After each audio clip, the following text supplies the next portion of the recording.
Hi there, I am Kat, and right now on the phone I've got Lance Hoppen from Orleans, who is appearing in Shipshewana this Saturday. So you are calling from Nashville, you said? Yeah, I'm a New Yorker who moved down here in '89 Right. for work with work. It's been really great for me, and raised a family and all that. So I'm a Nashvilleian as much as anybody. Oh, okay. And the origins of Orleans is like just over 50 years, right? Yeah, this is our 51st year as a touring band and our 50th anniversary of our first album release. Wow, that's crazy. I can't, none of us are that old, are we? I was a kid when they started, really. Literally, I was 18. Oh my gosh, yes. I was reading that your brother got you into the band, right? Right, so I came from a musical family. My parents were players. All the kids were musical and trained one way or another. My brother, Larry, the older, was, quite gifted. He could play a lot of different things. Nobody knew he had that voice, though, until he came back from college for a semester.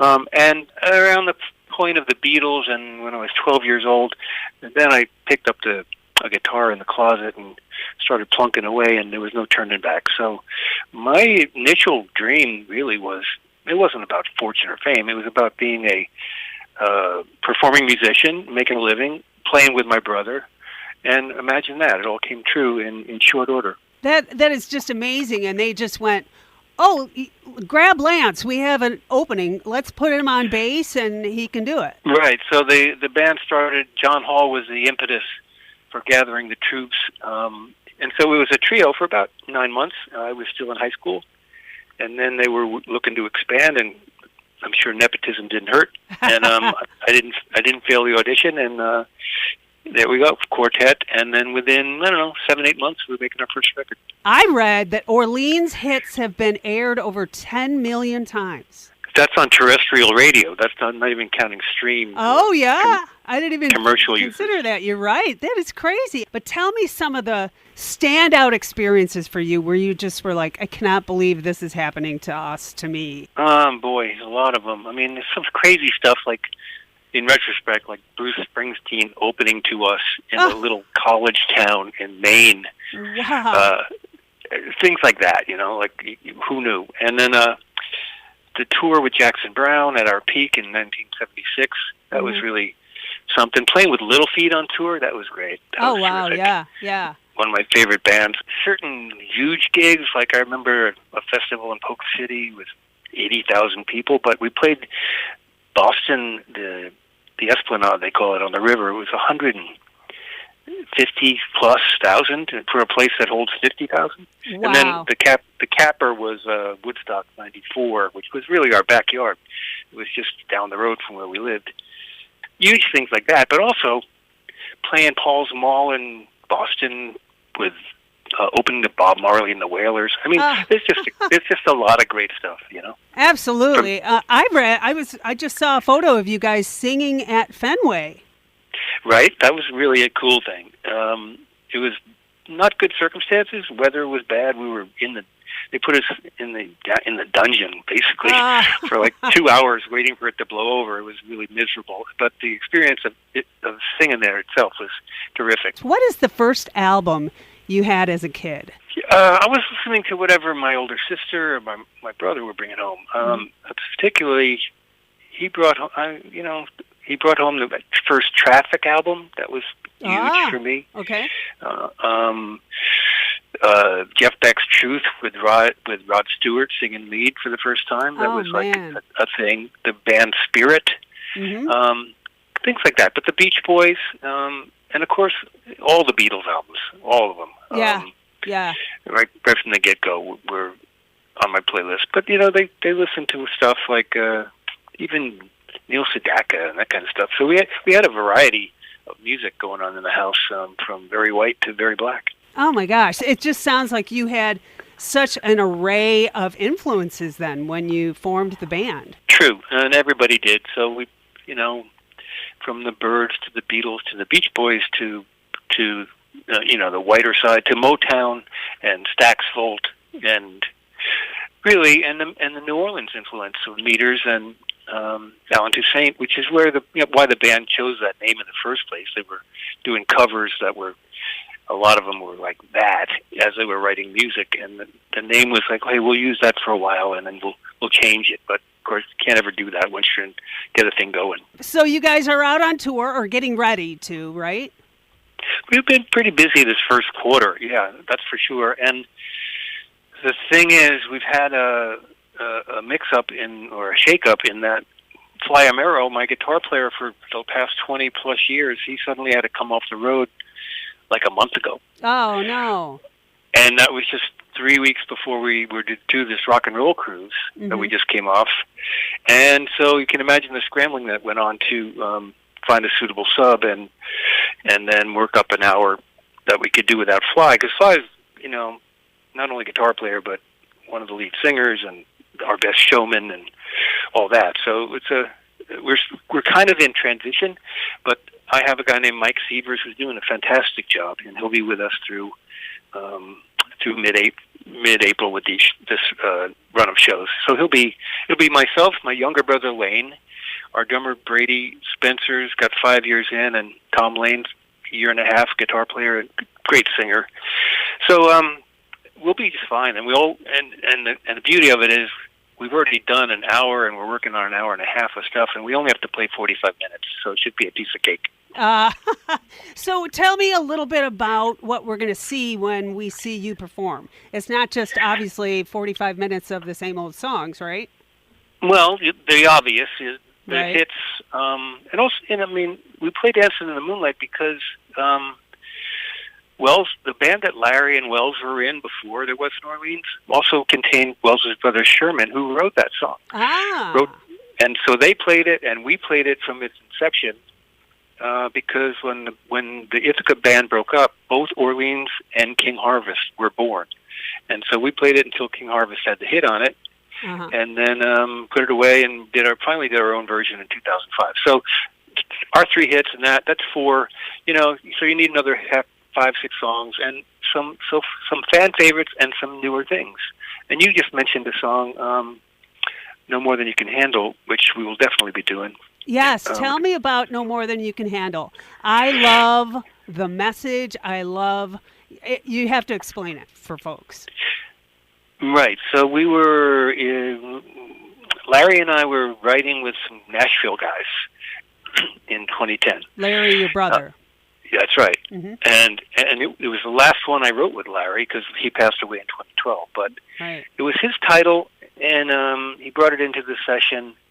And he had a full lyric, and myself and Sonny Lemaire from Exile, the other writer, we kind of didn't like the lyric, but we liked the title, so we just scrapped it all and started all over again, and came up with that song, which is really ironic in that it's a song about persevering in the face of adversity, right? No matter what, and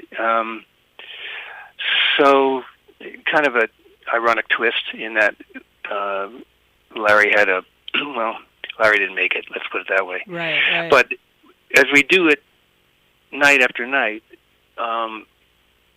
it's like dedicated to him. And also, people really, really get it. I mean, a lot of people come up and say, boy, that's really what I needed, or that gives me strength, or warmed my heart, brought me to tears even. So it's a healing song is what I'm saying. It's also the title cut from our double CD compilation that we put out most recently. It's an important song for me and for us, and so we'll be doing that.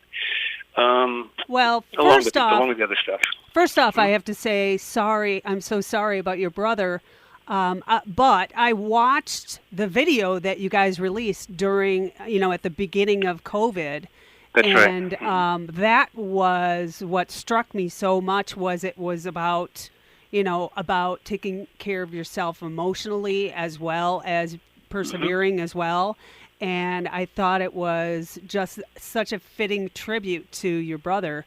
And it lifts so many people up because I read so many of the comments that were there on YouTube, and we put a link on our Facebook page because, so many of us are still going through the, effects of the pandemic and stuff.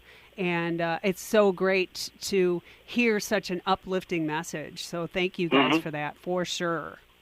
Yeah, I think it's a valuable song. It's good for healing, and people need that these days.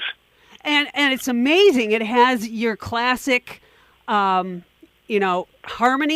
and you guys did it on video. That's just so crazy. That is so lovely. And all that was done remote. Everybody Right. did their own work in their own home and sent it to the center, and then it was all put together. So yeah, I'm pretty pleased with it. Absolutely. So you guys have been doing, continuing to do stuff in the last, 40, 50, 30 years. What's the new thing you got going? Well, we're doing not only these full band shows, five piece electric, the whole thing. We're also doing 4-piece semi unplugged shows where we don't have drums. And that's what we're working on here today, because we got our first one of those on Friday before we come see you on Saturday. Mm-hmm. So we're adapting everything to that medium, and I like that. I like that medium because it's quieter and more intimate, and good for storytelling in these smaller performing arts centers, and hear the vocals really well, hear the lyrics really well. So yeah, so we're doing the quartet and the quintet as we're moving through the transition from Fly to whomever it is on the other side is going to be the permanent guy. I think the smaller venue thing, to me, is much more enjoyable. I've seen the big arena ones, and I'm sure obviously you've performed in them all.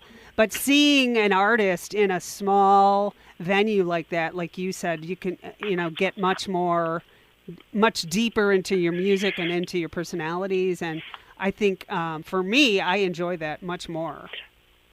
Yeah, but we're here to talk about Shipshewana, and that's a bigger show. You're right.